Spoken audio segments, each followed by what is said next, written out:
Hey, what's up, everybody? Welcome back. Psychedelic here. Got 4 LPs to share with you today. Ever since basically April 1st, it's been kind of a slow month. April has, so don't have a whole lot to share here. It's been kind of hard to acquire them grails lately. I guess I'm not really hunting out anything particular right at the moment, but it's been kind of tough digs online, especially. So it's been kind of a slow month. Everything's just the prices just keep boosting up, and my wallet's pretty dry, so it's not a very good combination there. Even as far as sales I'm making, sales have been kind of lacking lately, and haven't really found anything out in the wild to flip, and just kind of parting with a few things from the collection. So it's what we got to do, I guess. Hey, we actually have a sponsor for our video today. Brain Metronome in stereo, not mono. It's actually kind of interesting to hear some Brain labeled records in mono, but I think we'll wear this for the occasion. Yeah, so I'm not much of a person that wears caps all the time, but I found this online, for a custom label, and I was like, yes, I need that. Even though it did cost me, $30 or so, but hey, it's well worth it. You don't see Brain Metronome every day on people's hats. So it's also kind of helping, with the shade, when I'm out walking. Anyways, let's get started here.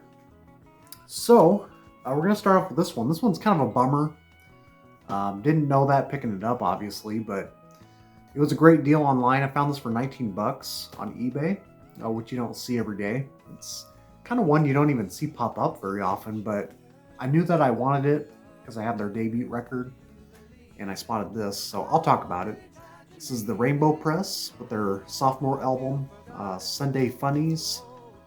And just look at that cover art too. It's pretty wild. I'm not much for comic books, but kind of looks inspired by, some figure. Power's gone down to almost nothing. Better get recharged and keep America free. Yeah, right. America's not free. Anyways, this is on the Mr. G label, which you don't often see. This is like the only band I can think of on that label. So the thing with this one, so I didn't know the cover even had these stains as well. It's kind of hard to see, but they kind of have like some stains going down the cover. And it's got some taped seams on the top and bottom, which I did not know about either. But the record claimed, the person selling it claimed it played about VG Plus, just a click here and there, but I will show you the evidence. Does that look like it plays VG Plus? Not really, and I didn't even get to play this whole thing all the way through. Side 1 plays about VG for the most part, but there is like 1 or 2 tracks on that side that, surface noise is pretty present. It's just not a very enjoyable playthrough, so unfortunately it was a little bit of a bummer. At least I got my money back. He refunded me, and I didn't have to ship it back, so if anything, this will be kind of a cool piece to maybe hang up and frame on the wall if I ever wanted to, So yeah, it's their sophomore LP, and I do favor their debut a little more than this one. Although this one's pretty much up to par. They're kind of going for a more commercial route on this one, whereas the first one's kind of more Strawberry Alarm Clock-esque. It has more of that underground appeal that I kind of, always treated to. So yeah, but this is still stunning stuff. It's great writing. A lot more piano keyboard driven, I would say, but standouts, I would say I'll Cry Instead and You Warmed Up My Life. Last 2 tracks on side 2 are probably my favorites off here. Yeah, pretty good. I think they're based out of the East Coast. Still a record to check out, but just like I said, this doesn't pop up like you would like it to. Okay, so with this one here, this one kind of goes way back for me, except I'm just now kind of finally giving it a full appreciation and full listens for the first time. So I was kind of listening to this one back in like late February, early March, and this is a record I've always known about, given to some of the reviews on Rate Your Music, and I love the label MGM, and I also remember a moment at the record show in Omaha. I was digging next to Derek Higgins, as you guys may know, and he pointed that record out to me, and I was like, well, I kind of heard it was like a country edged sort of pop record, and he's like, no, this is pretty well crafted pop, and or something along those lines, and just kind of ignored it at the time. But you know this year I finally came around to it. I figured maybe there's something appealing to it because it is kind of more in the sunshine pop sort of areas. So I picked up on the Trout, self-titled. This is their one and only LP. This is also an East Coast based band. So these two here, the Romeo brothers, um, all three of these members sing. It's basically a vocal group. Cassandra Morgan, she's probably got the best vocals on here. She was kind of noted for like later writing a lot of Broadway plays and performances and stuff. Um, and I think she also went on to do a record called Morgan Mason Downs, I think it's called. It's like all one word on the Roulette label, which I've not heard yet, but yeah, she's a great vocalist. So yeah, with this one though, first initial listen when I was listening to this on my walk, I was like, well, it's got some things going for it, but it's not necessarily memorable. Then by like the second or third spin all the way through, I was like, yeah, it's pretty decent pop writing. It's still like a 3.5 out of 5 stars for me, which is kind of the average rating. It's just around the average listen for me. So yeah, you got tracks like Carnival Girl, probably the most psychedelic track if there were any psych cuts on here.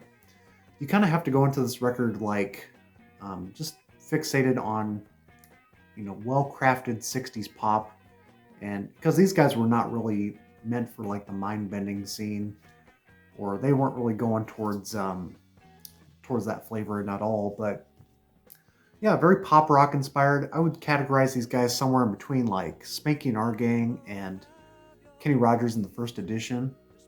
However, I probably prefer this album over those two bands together, actually. But yeah, Carnival Girl, and then the closing track, Sunrise Highway. Very nice sunshine pop, great vocal harmonies. Whoever's singing lead vocals, the guy, he's finally on pitch on that track. But it's kind of funny too. The album actually opens and closes with a car starting up. Someone's starting up the car, and this is being sung out by the group. And then by the end of the record, you can hear like the car get into a wreck, and then it's kind of a cool stereo effect. You hear like the radio pop out, eject out of the car, and it's still playing. So it's something you could only get away with on these kind of particular records back in the day.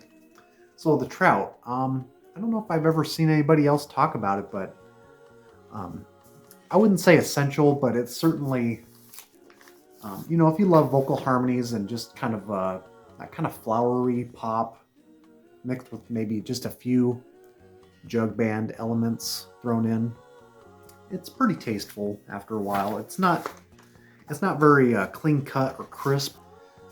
It still works out in the end, I think. So still glad I picked it up. You can still find it for $5 to $10 easily.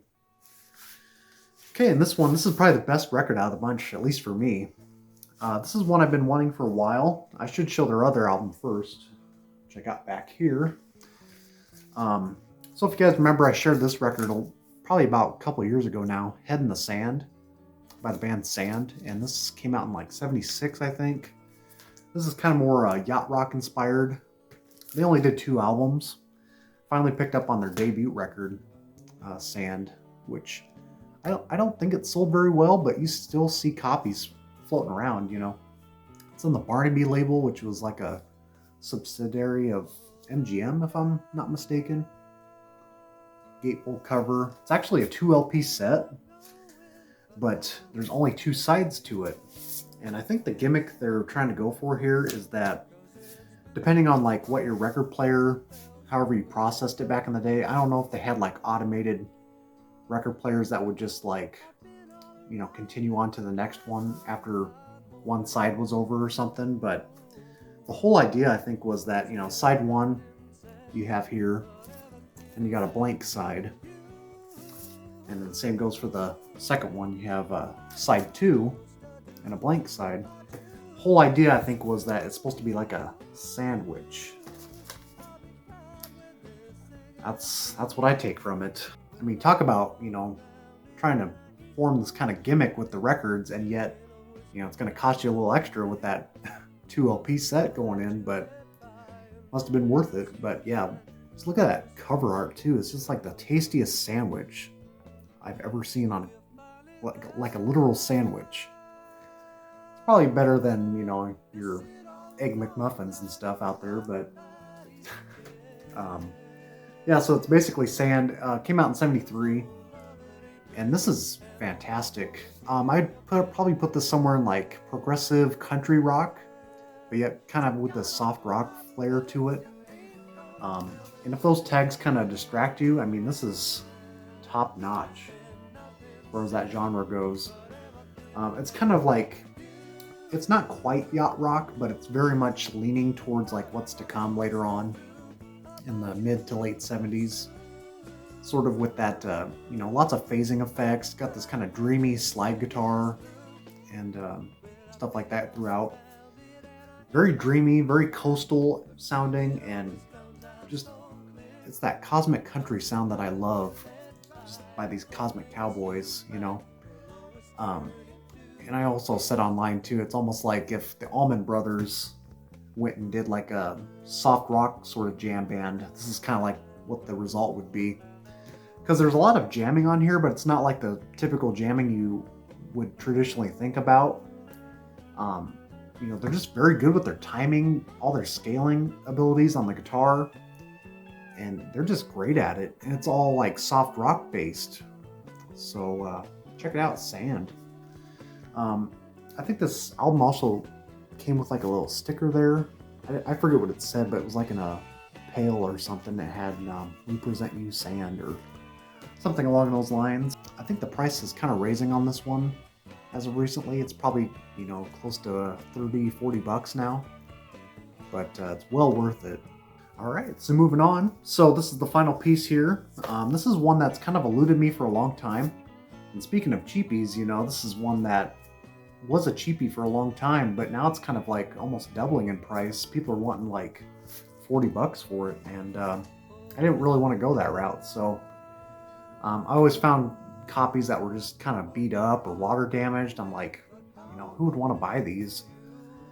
So took a chance on this. This was on one of my save searches on eBay for the longest time, and finally the right copy popped up in the shrink.